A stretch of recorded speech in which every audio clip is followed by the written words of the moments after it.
In this example here, we are trying to find the length of DF, okay? And based on what we have previously learned about similar figures, these two triangles are similar because they have the same shape, and they have what we call corresponding congruent angles, which means that angle A is congruent to angle D, and angle C is congruent to angle F, and of course by default then angle B must be also congruent to angle E because there's only three angles. So if two of the three are congruent and a triangle only has 180 degrees, then B and E must also be congruent. So this meets the definition of a similar figure.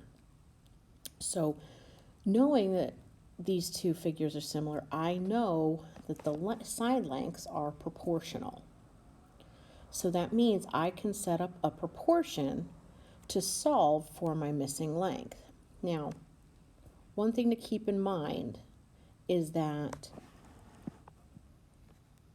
you need to set up your proportion such that all the sides of one triangle are on the top and all the sides of the other triangle are on the bottom. Now, I went alphabetically and put ABC on top and DEF on the bottom, but I could have reversed it. I could put DEF on the top and ABC on the bottom as long as I am consistent, okay? The other thing is to make sure that you match the corresponding side lengths with the corresponding angles. So if you take a look at my picture here, angle A has the single congruent arc,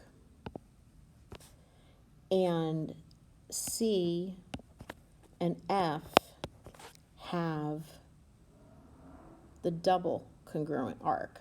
So that means that AC, side AC, corresponds with DF. Okay? Then, of course, I put ABC on top. So my other side length, if you notice, BC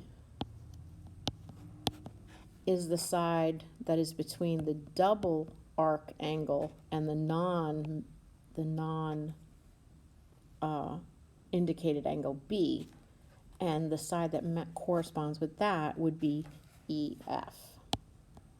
Okay, it's important to do that because not all problems will be set up so that the orientation matches, that you can just match the sides up just by looking at it. We'll look at some other problems that where we have to actually pay attention to what side matches what. So, but now that I have this proportion set up, I can now fill in my side lengths. So AC is 21, DF is X, BC is 24, and EF is 16. Now, with a calculator, we're just going to cross multiply. We can just cross multiply and solve. If for some reason this problem was on part 1 of your MCAS exam where you're not allowed to use a calculator, we can reduce this fraction. So I'm working with smaller numbers. Okay, so I would want a number that I can divide both 24 and 16 by. So my first number I thought of was 4. Both are divisible by 4, which gives me 6 over 4. But I can reduce that again because they're both divisible by 2. So I'm able to reduce this fraction or this ratio to 3 halves. Okay? Same, they are equivalent. So now I'm working with much smaller numbers that are a little bit easier to work with. Now, if you have a calculator, do you have to reduce? No, you absolutely do not. You can just go ahead and cross multiply as previously shown. So I'm going to multiply 3 times x and 21 times 2. So that gives me 3x equals 42. And when I divide both sides by 3 to solve for x, I get 14. So this equals 14. And if you notice, I already reduced 24 over 16, these two numbers here, to 3/2.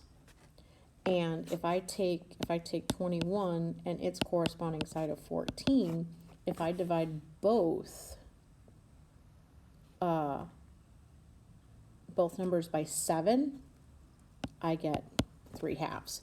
So that's just a simple check to confirm that we calculated correctly.